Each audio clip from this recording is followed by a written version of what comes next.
After e4, e5, d4 is an annoying move which is best met with pawn takes. And now, well, the white queen should take the pawn, but then you can play knight c6 with development and tempo, so it's not a good variation for white. And the topic of today's video is going to be the Danish Gambit. So after c3, the white player is giving up a pawn, basically, for development. And then we take back. And we accept it. We take the pawn. Now, I'm not going to go through knight takes right now because it doesn't really transpose into the Danish Gambit, which is what I wanted to talk about in this video. I'm going to go through bishop c4, more development. Knight c3 will basically nullify the gambit itself because there's no advantage for white now. Black plays bishop to c5, and now after bishop c4, black is just in perfect time to play d6, stopping the annoying e5, which would have attacked the knight in f6. So first play d6 attacking e5, then you can play knight f6 and castle, and you're just safe. Knight f3, knight f6. White's best move now is going to be h3 because otherwise you're going to be able to play bishop g4. It's a deadly pin. It's just too good. Knight c6, knight e4. All of these moves are coming. Remember, you can play knight c6, knight e4 because the white player doesn't have the possibility to play pawn to c3, stopping your knight from going to d4, and then you can pin the knight and put pressure on f3. So after h3, castle, castle, knight to d7 now, and there's absolutely nothing for the white player. It's not really a gambit, it's just a free pawn. So we're going to go from the start and we're going to go through the gambit and see how to deal with it because it can be diabolically strong. So after e4, e5, d4, we take the pawn. c3, we take the pawn. Bishop c4, we take the pawn. 3 pawns up. Well, bishop obviously has to take back because we're making a fork. Well, the bishop will have to take in this case. And white has 2 tremendous bishops and is only 2 steps away from castling, whereas the black players basically got nothing in the center but a 2 pawns advantage. Now here you have to play extremely accurate, but you are winning, okay? There's nothing for real for the white player. Now I'd be lying to deny that I've personally lost to this type of gambit in blitz chess online so many times. So that's why it's a very important topic. Now the key move is knight to f6, believe it or not. I struggle to believe that that was the move because e5 here used to give me so many problems. But before we go through e5, let's go through the first move here, knight f3. Obviously, taking in e4 will be exaggerated because then you get your knight pinned. And then, yes, you have 3 pawns advantage, but white will just destroy you completely. So here now, you punish that move immediately. Bishop to b4, check. So, obviously, blocking with the knight in f doesn't make sense because after castling, you can play knight takes e4. I mean, white is just giving up development, which is the only thing that he went for in a game like this, because white doesn't have the same material as black, so at least he should have development. Knight to c3 is also not achieving anything. Black will castle, and now we have an active threat of taking the pawn in e4. Well, the position is evaluated around -3, -4 if we take that pawn. So white's best move will be to castle, but then black simply goes up more material by taking the knight. Bishop takes back, and now knight e4 with the threat of winning the bishop pair from our opponent, completely annihilating any chance of white actually doing something with this stupid opening that he decided to play. After bishop to b2, the knight returns to f6. Black has 3 pawns advantage, no compensation for white. Black will just play normal moves, d6, knight c6, developing pieces, 3 pawns advantage. We basically already have 2 passed pawns in the d and c file. You might also think of playing c6, d5. Those are all also good options. So let's move on to the main move of that variation, which is basically when white plays knight f3 in this position, bishop b4 check, knight d2. That's what they play. That's what makes sense to play. The idea is to push e5.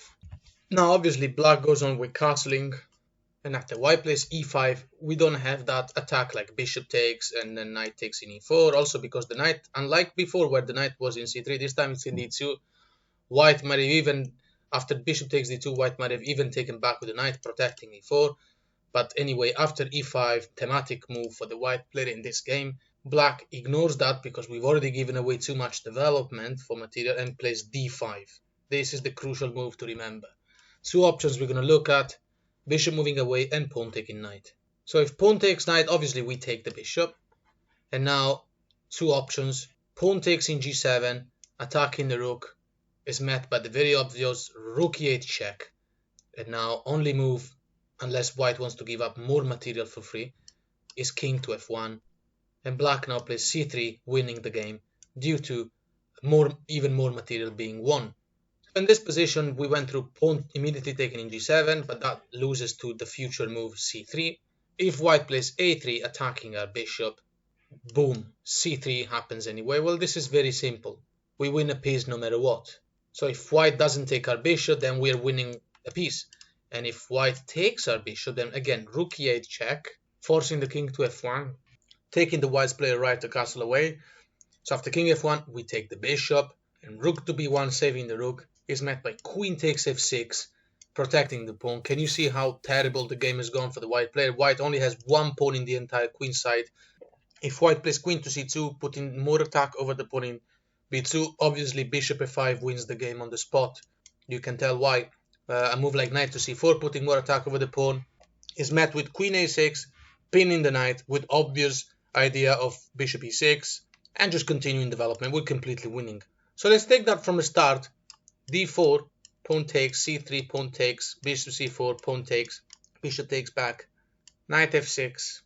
And now, instead of looking at e5, which we're going to see in a couple of minutes, we're looking at knight f3 immediately. Okay, bishop b4 check. And after best move, knight d2, castle, thematic e5 comes d5. This is the move to remember, to never go into trouble and let white crush you with the Danish Gambit. So earlier we went through the variation where the pawn takes the knight, we take the bishop and so on. What happens after the more quiet, probably better move, because white preserves the bishop pair? The two messengers from hell.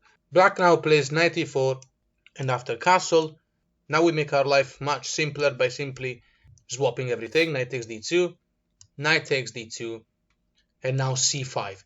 We're going to be using our passed pawns, this d5 crucial move, and c5. These are two passed pawns. Not only they're passed pawns, but we're also up in material. So that's the reason why you can tell you're winning. a3 is met with bishop to a5.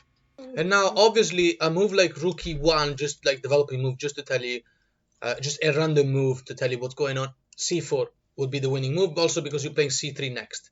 So you're winning material. White's best idea would be knight to f3. Removing the knight from d2, putting double attack over d5, and stopping the fork from the pawn in c3 from happening. Black just plays c4 anyway. Bishop to a2, and now developing the knight. Game's completely over. Let's just go on a couple more moves so we can go to the main line. If white plays, I don't know, queen to e2 or maybe rook c1, let's look at both of them. Queen e2, black plays c3 attacking the bishop, bishop c1, and now bishop to f5. Clearly our two bishops are stronger than our opponent's two bishops. Position is evaluated around -5 or something like that.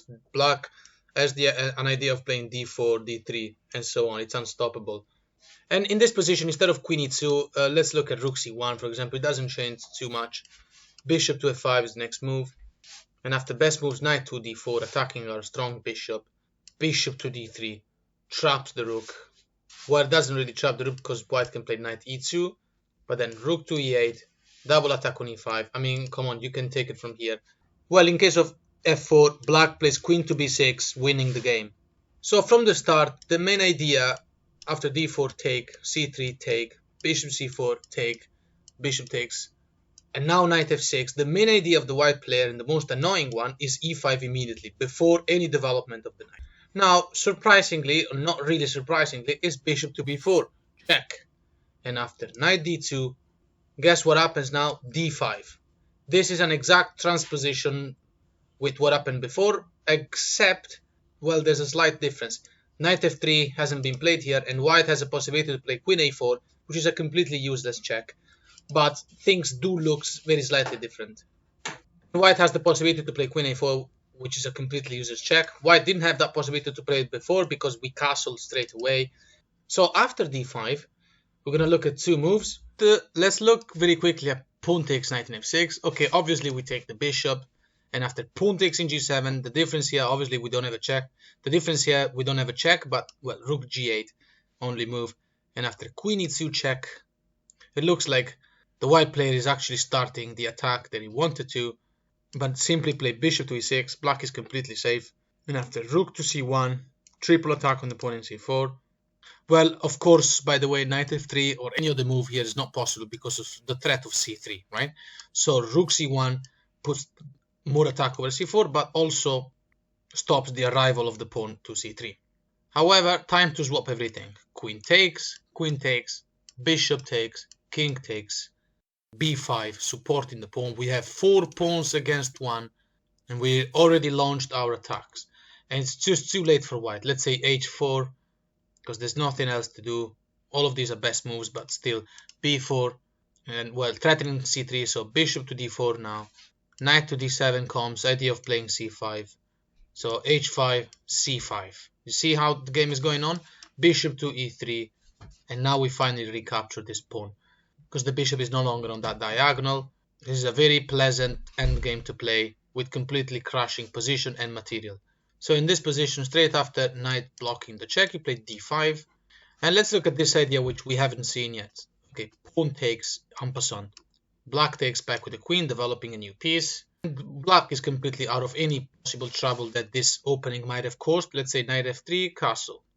Castle, knight c6, and after rook to c1. White's development is actually perfect, but the material advantage we got 2 more pawns, so basically a majority on the queen side, 3 against 1. That should be enough for a win. Black goes on with the thematic bishop f5. And of course, the bishop cannot be removed from such a lovely square with, like, I don't know, knight to h4, for example, simply because of queen takes in d2. And if queen takes back, we take back with the bishop with an attack on the rook, and we can save the bishop as well.